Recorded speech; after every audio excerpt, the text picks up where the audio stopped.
Hello students, today we are going to start our next topic that is rate law. Last video में हमने किया था what are the factors that affect the rate of reaction और last factor हमने किया था concentration of reactant. That is very complicated. कैसे reactant की कंसंट्रेशन रेट ऑफ रिएक्शन को अफेक्ट करती है, तो उसके लिए हम पढ़ने जा रहे हैं rate law. What is rate law? It explains the dependence of rate of reaction on concentration of species in reaction. Rate of reaction कैसे अफेक्ट होता है कंसंट्रेशन से, जो रिएक्शन हम यूज़ करते हैं reactants as well as products, उसको explain करने के लिए हमने एक स्पेशल लॉ पढ़ना है दैट इज़ रेट लॉ. और ये जो डिपेंडेंस है वो बहुत ही ज़्यादा कॉम्प्लेक्स है, जैसे कि हमने इस पॉइंट में किया था how concentration of reactant products affect the rate of reaction. क्योंकि समटाइम्स कंसंट्रेशन से इंक्रीज़ करने से रेट ऑफ रिएक्शन इंक्रीज़ हो रहा है, समटाइम्स डिक्रीज़ हो रहा है, समटाइम्स अनइफेक्टेड है, समटाइम्स प्रोडक्ट की कंसंट्रेशन पे डिपेंड है, समटाइम्स किसी एक फैक्टर पे किसी एक रिएक्टेंट के पे डिपेंड है, किसी भी सिंगल रिएक्टेंट के ऊपर डिपेंड नहीं करता. तो ये बहुत ही कॉम्प्लिकेटेड टॉपिक है. तो हमने इसकी जो डिपेंडेंस है वो मतलब बहुत ही कम्प्लेक्स है, बट हमने उस कम्प्लेक्सिटी को नहीं रीड करना, स्टडी करना. हमने सिर्फ पढ़ना है study the simplest form of dependence. हमने क्या करना है, सिंपल जो हम एक्सपेरिमेंट्स हैं उससे हमने स्टडी करना है how the rate of reaction depends upon the concentration of the species. तो ये कैसे वो रेट ऑफ रिएक्शन कंसंट्रेशन के ऊपर डिपेंड करता है, वो हम सिर्फ एक ही मेथड है जिससे हम ये निकाल सकते हैं रेट ऑफ रिएक्शन कैसे अफेक्ट होता है विद कंसंट्रेशन. वो है हमारा बाय एक्सपेरिमेंटली. ठीक है, उसको एक्सपेरिमेंटली लेबोरेटरी में करके ही हम ये चीज़ बता सकते हैं कैसे rate of reaction product reactant की कंसंट्रेशन से अफेक्ट होता है. ठीक है, तो by experimentally we can find how rate of reaction depend upon concentration. Suppose हमारे पास क्या है, एक रिएक्शन है 2A + B gives us product. तो हमने क्या किया, इस रिएक्शन को एक्सपेरिमेंटली देखा. अगर हम एक ही कंसंट्रेशन को डबल कर रहे हैं तो हमारा रेट ऑफ रिएक्शन क्या हो रहा था, डबल हो रहा था. ठीक है, increase as well as decrease. ठीक है, तो that means rate of reaction directly proportional to, linearly proportional to concentration of A. तो वो क्या है, उसके जैसे ही हमारा इसकी कंसंट्रेशन डबल हो रही है तो ये भी हमारा रेट ऑफ रिएक्शन क्या है, डबल हो रहा है. दैट मीन्स ये लीनियरली उस पर डिपेंड कर रहा है. तो उसकी पावर कितनी हो जाएगी, 1. और फिर हमने देखा जो हमारे बी की कंसंट्रेशन अगर हम डबल कर रहे थे तो हमारा जो रेट ऑफ रिएक्शन क्या हो रहा था, 4 टाइम इंक्रीज हो रहा था. दैट मीन्स तो हमारा rate of reaction directly proportional to 2 times concentration of B की पावर 2. ठीक है, क्योंकि ये डबल होने से जो हमारा रेट ऑफ रिएक्शन क्या हो रहा है, 4 टाइम्स हो रहा है. ठीक है, तो उसके जो लीनियरली डिपेंडेंट है तो इसकी पावर क्या हो जाएगी, 2, क्योंकि ये वो रेट ऑफ रिएक्शन क्या हो रहा है, 4 टाइम्स इंक्रीज हो रहा है. तो कंबाइनली हम इस रिएक्शन का जब रेट ऑफ रिएक्शन लिखेंगे तो हमारा क्या आ जाएगा, rate of reaction is equals to K into A की पावर 1, क्योंकि वो उसके डबल होने से डबल हो रहा है, लीनियरली डिपेंडेंट है. ठीक है, तो यहाँ पे उसके डबल होने से 4 टाइम्स इंक्रीज हो रहा है, तो उसको हम लिख सकते हैं इसकी पावर 2. तो इसको हम कहते हैं rate law expression, how the rate of reaction depends upon the concentration of the. That means इसके जो हमारे पास यहाँ पे हमारे पास क्या है, rate of reaction is equals to K is the rate constant, A and B are the reactant concentration, और 1 और 2 represents the how the rate of reaction affects, double हो रहा है या 4 टाइम्स इंक्रीज हो रहा है. वन थिंग यहाँ पे क्लियर होनी चाहिए, तो रेट ऑफ रिएक्शन है हमारा, वो रेट ऑफ रिएक्शन जो रिएक्टेंट की कंसंट्रेशन से इंक्रीज़ भी कर सकता है और डिक्रीज़ भी कर सकता है. क्लियर, तो यहाँ पे ये चीज़ हम सिर्फ थ्योरेटिकली इस चीज़ को कभी भी नहीं लिख सकते, तो एक्सपेरिमेंटली हम बताएंगे. समटाइम्स क्या होता है, हम एक ही कंसंट्रेशन 2 टाइम्स इंक्रीज़ होने पे रेट ऑफ रिएक्शन हमारा क्या हो रहा है, हाफ हो रहा है. ठीक है, कुछ भी हो सकता है, रेट ऑफ रिएक्शन जो हमारा है वो कैसे भी उस पर डिपेंड कर सकता है लीनियरली. ठीक है, तो उसके हमारा डिक्रीज़ भी हो सकता है rate of reaction concentration increase करने से.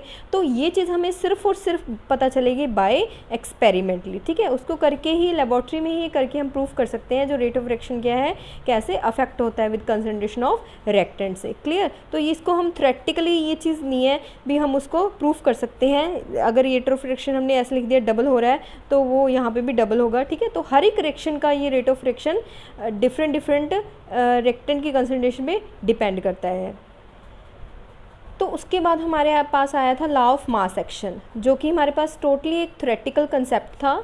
तो गुल्डबर्ग एंड वेगे साइंटिस्ट थे, उन्होंने क्या दिया हमें, रेट ऑफ रिएक्शन। उन्होंने सीधा ही बोल दिया जो हमारे पास रेक्टेंट्स होते हैं उनके आगे जो स्टोइकोमेट्रिक कोफिशिएंट्स होते हैं उनको रेक्टेंट की पावर में बना के वो हमारे पास क्या आ जाएगा, उसका रेट ऑफ रिएक्शन कैसे अफेक्ट करता है, जो कि हर एक रिएक्शन के लिए सही नहीं था, क्योंकि ये टोटली क्या था, हमारे पास थ्योरेटिकल कंसेप्ट था। बट अभी हम करके आए हैं रेट लॉ के अकॉर्डिंग क्या था, जो रेट ऑफ रिएक्शन हमारा रेक्टेंट की कंसंट्रेशन में कैसे डिपेंड करते हैं वो हमें एक्सपेरिमेंटली ही बता सकते हैं। तो थ्योरेटिकली ये चीज़ क्या थी हमारे पास, थ्योरेटिकली गुल्डबर्ग और वेगे ने क्या बोल दिया था, जो हमारा रेट ऑफ रिएक्शन है वो स्टोइकोमेट्रिक कोफिशिएंट्स को क्या लिख दे, हम पावर बना के लिख दे, तो वो हमारे पास क्या हो जाएगा, उसका रेट ऑफ रिएक्शन उस पर डिपेंड करेगा। क्लियर। तो इसको हम थोड़ा सा थ्योरेटिकल कंसेप्ट को और देखते हैं। तो हमने क्या किया, कोई भी रिएक्शन ले ली, ठीक है, उसके एक्सपेरिमेंटली हमने क्या किया, द रेट ऑफ रिएक्शन को हम स्मॉल आर से रिप्रेजेंट कर सकते हैं। स्मॉल आर यहाँ पे लिखा हुआ है, तो that is ROR small r directly proportional to A की पावर x, ठीक है, x y हमने कोई भी वेरिएबल्स ले लिए, और हमारे पास जो बी रिएक्टेंट था उसका हमने क्या ले लिया, y। तो rate of reaction directly proportional to A का a की पावर x और b का b की पावर y। तो टोटल हमारे पास जो रेट ऑफ रिएक्शन क्या था, k इंटू ए की पावर x और b की पावर y। तो ये हमारे पास क्या है, रेट लॉ एक्सप्रेशन।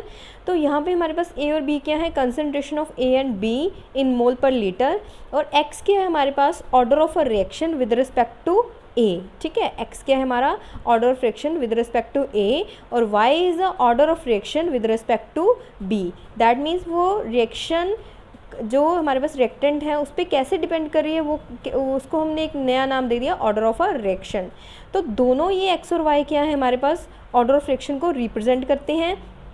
ऑर्डर का मतलब क्या होता है कि कितने रिएक्टेंट्स की कंसंट्रेशन के ऊपर जो हमारा रेट ऑफ रिएक्शन है वो डिपेंड कर रहा है, ठीक है, कैसे डिपेंड कर रहा है, वन रिएक्टेंट पे, दो पे डिपेंड कर रहा है, ठीक है, तो कुछ भी हो सकता है, कैसे वो डिपेंड कर रहा है।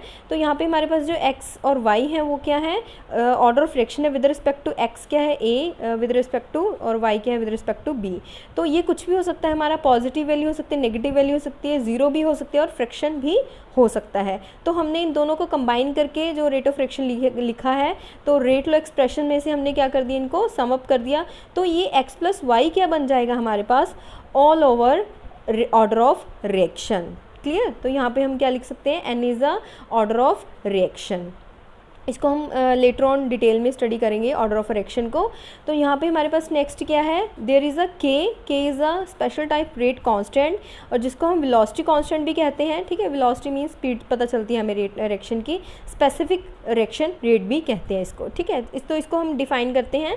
तो रेट ऑफ रिएक्शन को हमें क्लियर है, हम ऊपर निकाल सकते हैं, निकाल चुके हैं rate law expression, ROR is equals to K into A की पावर x b की पावर y। तो एक्स वाई क्या है उसके स्टोइकोमेट्रिक कोफिशिएंट्स थे, ठीक है, जो उसके पावर में चले गए, और ये क्या है हमारा ऑर्डर ऑफ रिएक्शन हमें बताते हैं। तो रेट लॉ एक्सप्रेशन, तो ये हमारे सारे वैल्यूज़ कहाँ से आएंगी, हमारी फ्रॉम एक्सपेरिमेंट। तो हम केक को यहाँ पे डिफाइन करे हैं। अब के कैसे हम निकाल सकते हैं, अगर हमारे पास the concentration of all the species in rate law expression is unity. अगर हम ए और बी की कंसंट्रेशन को क्या ले लें, 1, तो हमारा रेट ऑफ रिएक्शन किसके इक्वल आ जाएगा, के की इक्वल। यहाँ पे अगर हमारे पास और भी रिएक्टेंट्स होते तो सबकी हम कंसंट्रेशन को क्या ले लेते, 1। क्लियर। तो x प्लस वाई के हमारे पास n order of uh reaction. तो यहाँ पे ये क्वेश्चन बहुत इंपॉर्टेंट है, ठीक है, 1 या 2 मार्क्स का क्वेश्चन आता ही आता है। यूनिट्स ऑफ के, तो यूनिट्स ऑफ के डिपेंड किसके ऊपर करते हैं, ऑर्डर ऑफ रिएक्शन के ऊपर। कैसे डिपेंड करते हैं, तो उसको हम निकालते हैं। k is equals to rate of reaction, तो यहाँ पे 1 वैल्यू तो यहाँ पे हमारे पास इससे हम k की वैल्यू निकाल सकते हैं, ROR अपॉन a की पावर x और b की पावर y। तो रेट ऑफ रिएक्शन क्या था हमारे पास, उसके यूनिट्स क्या थे हमारे पास, मोल्स पर लीटर सेकेंड, जो हमारा जो कंसंट्रेशन चेंज हो रही है विद रिस्पेक्ट टू टाइम, ठीक है, वही तो था हमारा रेट ऑफ रिएक्शन। तो ए और बी के हमारे पास कंसंट्रेशंस, तो उसको हम कैसे रिप्रेजेंट करते हैं, मोल पर लीटर, और उसकी पावर क्या है x। तो यहाँ पे भी हमारे पास मोल पर लीटर की पावर y। तो यहाँ पे हमने क्या किया, उसको सिंप्लीफाई कर लिया, मोल्स पर लीटर सेकंड यहाँ पे था हमारे पास, नीचे क्या था हमारे पास x प्लस वाई, ठीक है। जब इसको सॉल्व करोगे तो ये मल्टीप्लाई में है तो सेम है, तो यहाँ पे वेरिएबल पावर्स क्या हो जाएंगी, ऐड हो जाएंगी। तो x प्लस वाई को क्या क्या लिखा है हमने, ऑर्डर ऑफ रिएक्शन। तो इसको के की वैल्यू सम अप करके हमारे पास क्या आ चुकी है, मोल पर litre 1 minus N into second inverse. तो यहाँ पे हम n की वैल्यू क्या है, यहाँ पे हमारे पास ऑर्डर ऑफ रिएक्शन, तो n की वैल्यू हम 1 2 3 सोन जो भी हमारे पास रिएक्शन होगी उसको ऑर्डर ऑफ रिएक्शन होगा उसको पुट करके हम k के यूनिट्स निकाल सकते हैं। क्लियर। तो यहाँ पे हम ऑर्डर ऑफ रिएक्शन n की वैल्यू पुट करके तो यूनिट्स ऑफ k कैसे निकाल सकते हैं, लास्ट हमने ये एक्सप्रेशन निकाला है, k की वैल्यू यहाँ पे हमारे पास ये होगी और n represent the order of reaction. Suppose कर लो हमारे पास जीरो ऑर्डर रिएक्शन है तो n की वैल्यू कितनी आ जाएगी, 0। तो यहाँ पे आप 0 पुट करोगे तो क्या आ जाएगा, मोल्स पर लीटर एज इट इज़ उसकी वैल्यू n की जगह 0 आ जाएगा और यूनिट्स इसकी ये बन जाएंगी। अगर हमारे पास फर्स्ट ऑर्डर रिएक्शन है, ठीक है, जीरो ऑर्डर रिएक्शन में क्या इसका मतलब क्या होता है, यहाँ पे जो हमारी रिएक्शन होगी उसका जो रेट होगा वो किसी भी रिएक्टेंट की कंसंट्रेशन के ऊपर डिपेंड नहीं करेगा। यहाँ पे 1 ऑफ द रिएक्टेंट की कंसंट्रेशन पे डिपेंड करेगा, यहाँ पे 2 ऑफ द रिएक्टेंट पे डिपेंड करेगा। ठीक है, तो यहाँ पे अगर n की वैल्यू 1 पुट करोगे तो that means n is equals to 1, तो 1 माइनस 1 क्या हो जाएगा, 0। तो ये फैक्टर हमारा टोटल क्या हो जाएगा, 1। तो यूनिट्स क्या रह जाएंगे, ओनली सेकेंड इनवर्स। तो सेकेंड ऑर्डर के लिए n की वैल्यू क्या पुट करेंगे, -2 पुट करेंगे, तो यहाँ पे 1 माइनस 2 कितना आ जाएगा, -1। तो यहाँ पे इसकी क्या आ जाएंगे, यूनिट्स ऑफ k।